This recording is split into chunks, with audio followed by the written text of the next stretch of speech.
Muy amados hermanos en Cristo y amigos que nos escuchan, es un gusto de saludarlos a la distancia y permitirme por este medio fortalecer los lazos espirituales en el conocimiento de la palabra de Dios, especialmente en este año, que estudiaremos el libro de Números para nuestro Ministerio MEN 9322 y para otras misiones del mundo evangélico. Que el amor y la paz de nuestro Señor Jesucristo sean en cada uno de ustedes. Lo desea como siempre su pastor John Charles Reyes.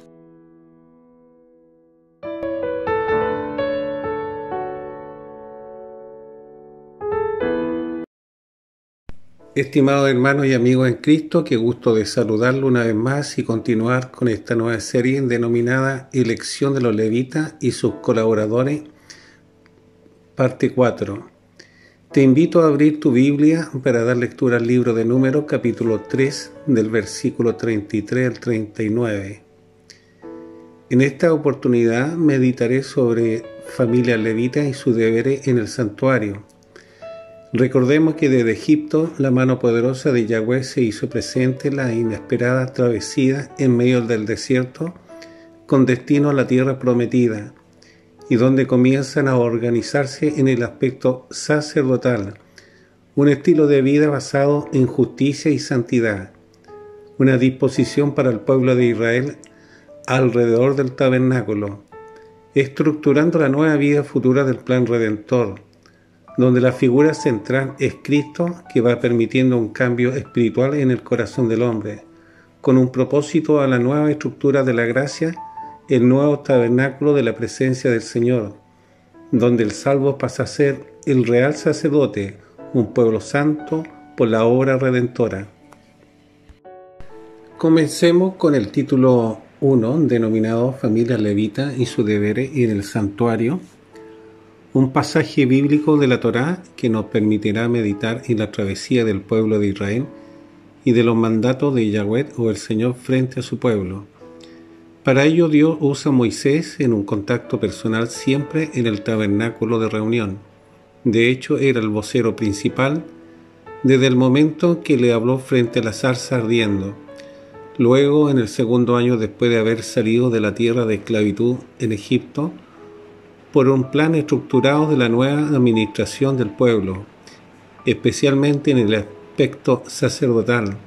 dejando a la tribu de Leví solo para el servicio de su adoración y servicio religioso, un sistema de vida espiritual estructurada en la genealogía de la familia de la misma comunidad de los levitas, para cumplir con sus deberes de mantenimiento en el tabernáculo, todo este sistema en camino a la tierra de Canaán, la tierra prometida. Durante esta travesía vemos la distinta responsabilidad de la familia levítica, como éstas debían disponerse frente a la necesidad del tabernáculo. Ahora nos permite centrarnos en dos familias. Una es la familia de Malita, encargada de la estructura del tabernáculo, y la otra es la familia Musita, encargada de los postes, varillas y de los demás utensilios del templo, de modo que ambos correspondían a la familia de Merari, asumiendo responsabilidades específicas para cada una de ellas, haciéndose participante de un cargo sagrado y no menor. También se menciona la preocupación de Dios demostrado en el registro de los varones israelitas de la tribu de Leví. Aún en el cuidado de los pequeños, igualmente manifiesta ese mismo sentir a las familias destinadas con el fin de servir en el tabernáculo y hacer recordar el culto de la antigua ley con sus hijos. Es necesario mencionar y recordar cada creyente genuino que el Hacedor o el Yahweh o el Señor está atento de la infancia hasta la ancianidad, y que le demos el corazón o que estemos más cerca de Él por medio de la lectura bíblica, la oración y la comunicación con los creyentes, como lo hace el Ministerio MEN 9322, en sentir su presencia en cada reunión desarrollada. Para finalizar este título, debemos considerar la genealogía de los descendientes de Leví, sabiendo que la tribu de Leví estaban encargadas al servicio de adoración y de la mantención asignada por diferentes familias, deberes que debían ejercerlo con responsabilidad De hecho, en este pasaje nos permite observar al jefe de la familia de Merari. Una de las familias que hemos mencionado era el jefe Suriel, hijo de Abigail, y que su residencia estaba al lado norte del tabernáculo, familia que tenía una clara responsabilidad por estar próxima al culto y la respectiva adoración en el tabernáculo. Léase en el libro de Hebreos capítulo 11, versículo 23, y que dice: por la fe Moisés, cuando nació, fue escondido por sus padres por 3 meses, porque le vieron niño hermoso y no temieron el decreto del rey. ¿Cómo podríamos aplicar estos pasajes bíblicos en la vida cotidiana? Primero, cada creyente genuino debe ser consciente que no estamos en la época de Moisés o del tabernáculo. Esto debe quedar clarísimo. Sin embargo, podemos aprender de estos principios para nuestra vida, y lo primero es la disposición al servicio del Señor. Porque el creyente genuino es un discípulo de Cristo, dispuesto a acatar la orden a las necesidades varias o existentes, entendiendo que la oportunidad que nos brinda el Señor en sus planes de la expansión del Evangelio, para disponer nuestros talentos y las demás habilidades que sirven para su obra,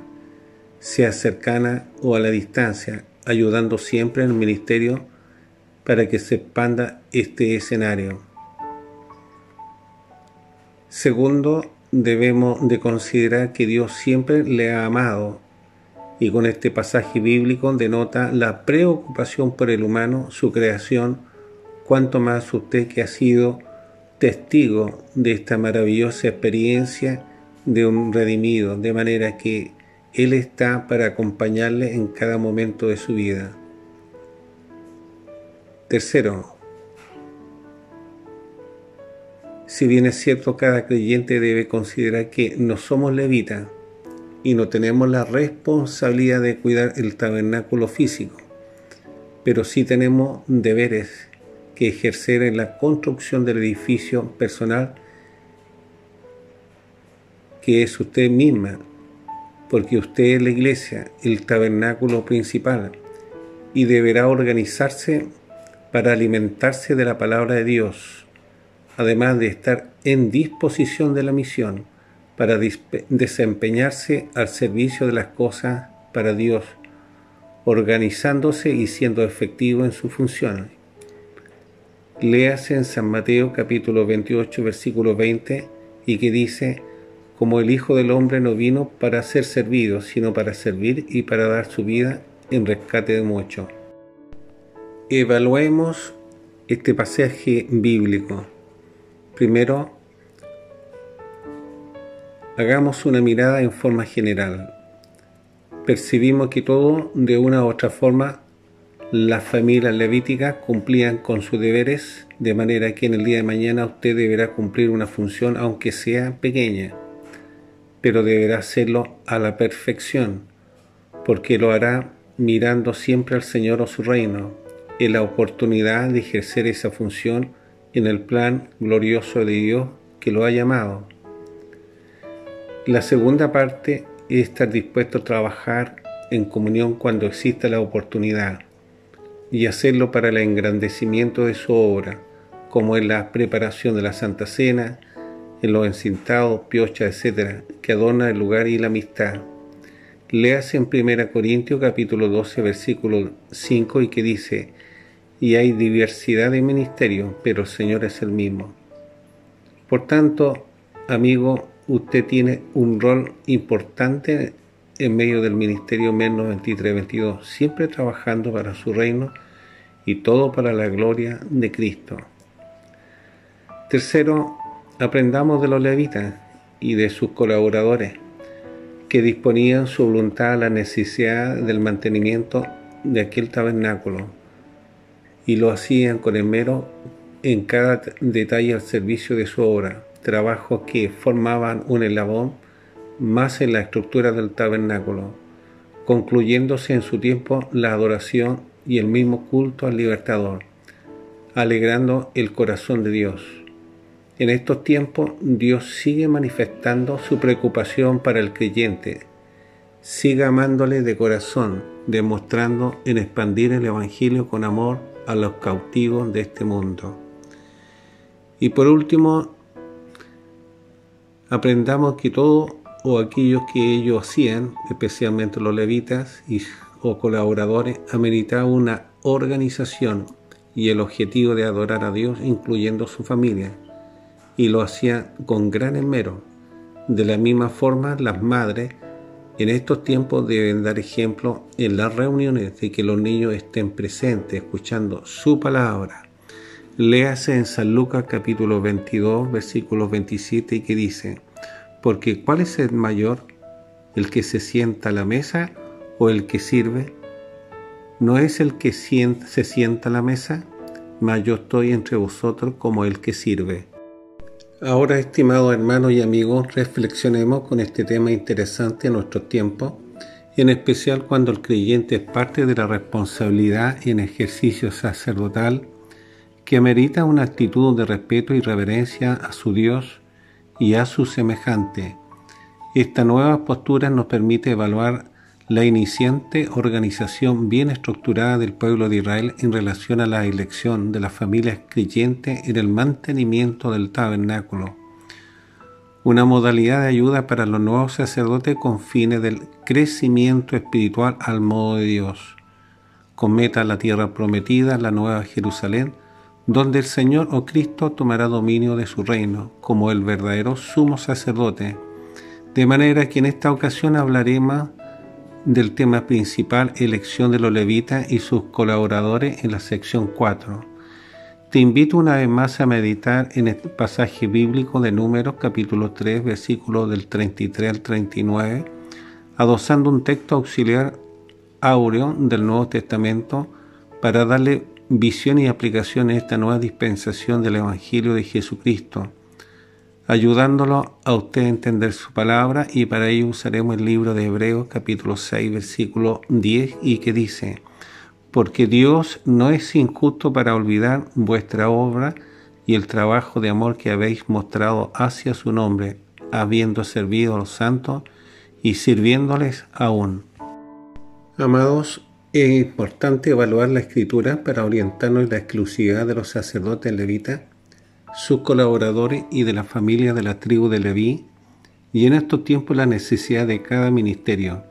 es evaluar al colaborador con un testimonio de salvación, maduro y sometido a las autoridades, sumándose la reverencia al Señor, porque estos serían parte del resguardo de los enseres y trabajo de mantenimiento que con esfuerzo se han construido dedicados exclusivamente al servicio del Señor, porque ellos serían más tarde los que ministrarían en la cercanía de la presencia de Dios. Lo segundo de este pasaje bíblico nos permite ver el consejo del apóstol a los creyentes hebreos, de que Dios siempre ha sido justo y fiel a su promesa, porque había observado el trabajo que habían hecho con dedicación. Y esto dignificaba la postura de un buen salvo, sabiendo que las obras no justifican el pecado o nos salvan, sino solo por gracia redentora o por el sacrificio de la cruz del Calvario. De modo que la buena disposición a la obra demandaba una fe iniciante y sólida, sin titubear, para cumplir el deber de trabajo asignado, y lo debían mantenerlo con ese mismo amor y esmero hacia Dios con buena voluntad, siempre glorificando su nombre, como dice Pablo en Romanos capítulo 8, versículo 28, porque los que aman a Dios, todas las cosas le ayudan a bien.